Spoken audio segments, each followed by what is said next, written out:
Today we are in the midst of a technological revolution that is fundamentally changing our world, reshaping how we communicate, access information, and purchase goods and services. As the central bank of the United States, the Federal Reserve is charged with promoting monetary and financial stability and the safety and efficiency of the payment system. In pursuit of these core functions, we have been carefully monitoring and adapting to the technological innovations now transforming the world of payments, finance, and banking. The effective functioning of our economy requires that people have faith and confidence not only in the dollar, but also in the payment networks, banks, and other payment service providers that allow money to flow on a daily basis.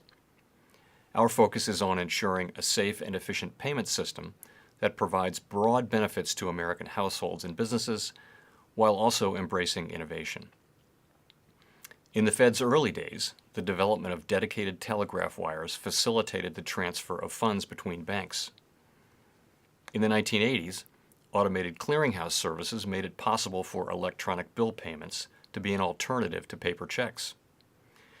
In 2019, the Federal Reserve committed to building the FedNow service, which will enable banks to provide real-time or instant payments to their customers around the clock, 365 days a year, benefiting communities across America.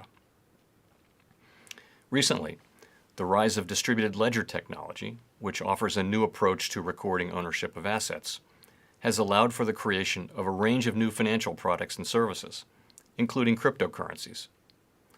To date, cryptocurrencies have not served as a convenient way to make payments, given, among other factors, their swings in value. Nonetheless, coins tied to the value of the dollar or another currency, known as stablecoins, have emerged as a new way to make payments. These stablecoins aim to use new technologies in a way that has the potential to enhance payments efficiency, speed up settlement flows, and reduce end-user costs. But they may also carry potential risks to those users and to the broader financial system. For example, although the value of a stablecoin may be tied to the value of a dollar, these coins may not come with the same protections as traditional means of payment, such as physical currency or the deposits in your bank account. Therefore, as stablecoins' use increases, so must our attention to the appropriate regulatory and oversight framework. This includes paying attention to private sector payments innovators who are currently not within the traditional regulatory arrangements applied to banks, investment firms, and other financial intermediaries. Technological advances also offer new possibilities to central banks, including the Fed. In particular, technology now enables the development and issuance of central bank digital currencies, or CBDCs. A CBDC is a new type of central bank liability issued in digital form. While various structures and technologies might be used, a CBDC could be designed for use by the general public. For the past several years, the Federal Reserve has been exploring the potential benefits and risks of CBDCs from a variety of angles, including through technological research and experimentation. Our key focus is on whether and how a CBDC could improve on an already safe, effective, dynamic, and efficient U.S. domestic payment system. We think it is important that any potential CBDC would serve as a complement to, and not a replacement of, cash and current private sector digital forms of the dollar, such as deposits at commercial banks. The design of a CBDC would raise important monetary policy, financial stability, consumer protection, legal and privacy considerations, and will require careful thought and analysis, including input from the public and elected officials.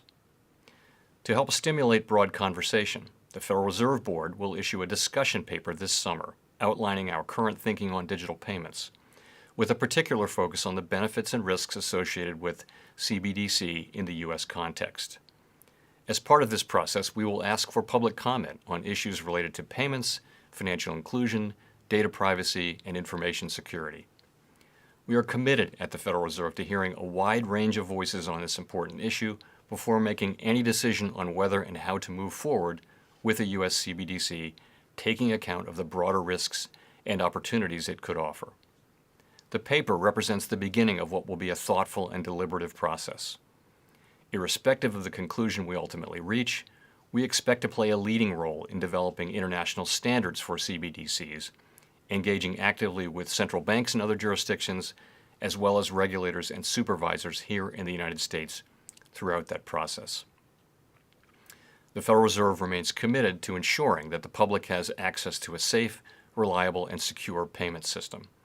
Our forthcoming paper on the evolution of digital payments is intended, along with our other work as supervisor, regulator, and payment system operator, to advance the objective of ensuring that the payment system and the economy work for all Americans. We look forward to hearing your thoughts on this important topic. It's fascinating is it's not clear whether it's even legal in many jurisdictions. I think half of the central bank surveys said they weren't sure. Is it legal to create this kind of thing at the moment in either the US or Europe? Chairman Powell and then Jens Wiedemann? That's a good question, and we would not proceed with this without support from Congress. And I think that would ideally come in the form of an authorizing law, rather than us trying to interpret our law to enable this. So I think that's how we would look at it. What about the situation in Europe? Is it legal in Europe? I think by the time we will proceed with, or if we proceed with the central bank digital currency, you can be sure that the legal basis will be. Welcome to the Crypto Teacher. And guys, I come back with that video just to make you think.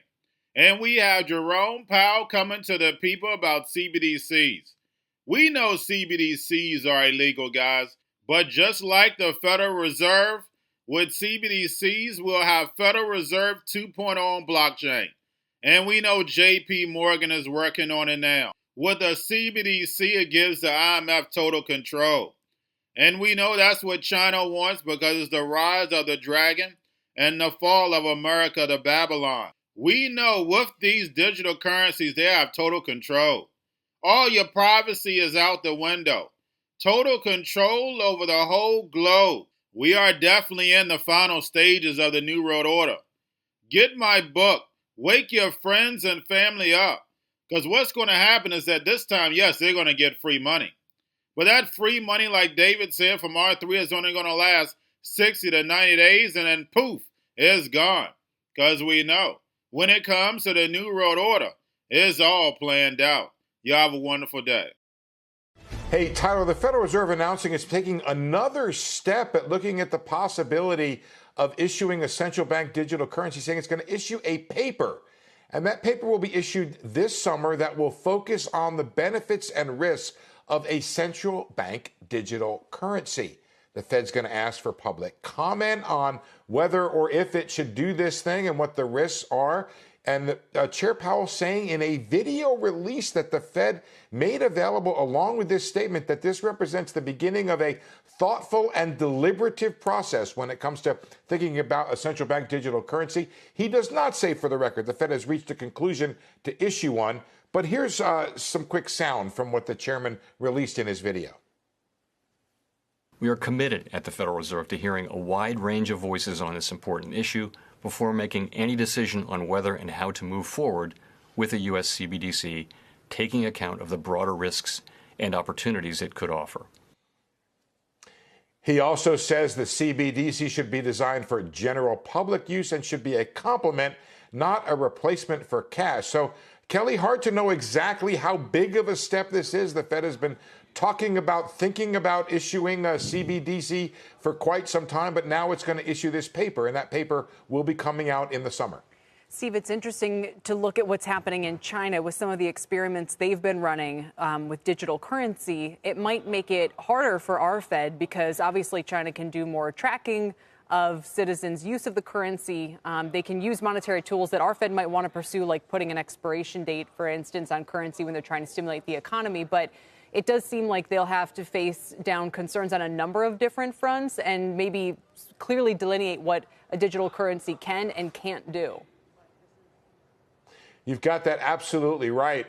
There are major privacy concerns that come with this kind of currency. And by the way, the Federal Reserve has this thing called Congress that it ostensibly works for that would have to approve of such a thing.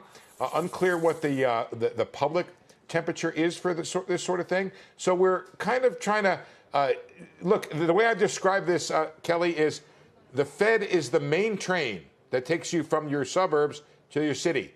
All of a sudden, over time, these other trains the tracks have been laid down on the side. So there's this Bitcoin train, this other train that are kind of promising sort of to do the same thing. And the Fed's trying to figure out how much of a threat and how much of this new technology it needs to be on board with. And it's kind of inching its way, trying to slow walk this thing. But the technology is moving faster, I think, than the Fed is ready for. In terms of our competition with other countries for being a dominant player in cryptocurrency, where do we fit? Are we behind the Chinese? Are we behind others but ahead of some? What? I understand the Bank of England is doing a similar study as this. I think we're behind China.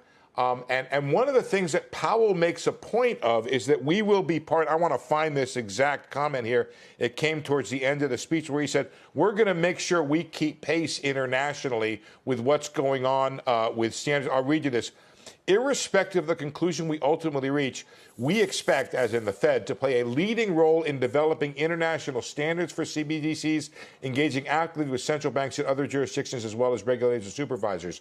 So they don't want to be left behind. And yes, I think, Tyler, it's fair to say we're somewhat behind some of the other countries out there. We're going to a different economy, and we're going to be learning more about that as we go. But clearly, we're learning that things can be done from remote locations. We're learning that technology can replace people even more than we thought. We're not going back to the same economy. We're recovering, but to a different economy, and it'll be one that is more leveraged to technology. And I worry that that is going to make it even more difficult than it was for many workers.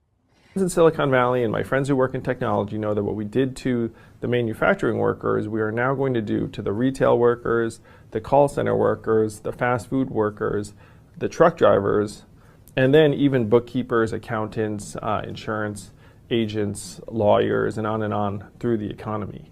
So what happened to the manufacturing workers is a very clear sign. This effort.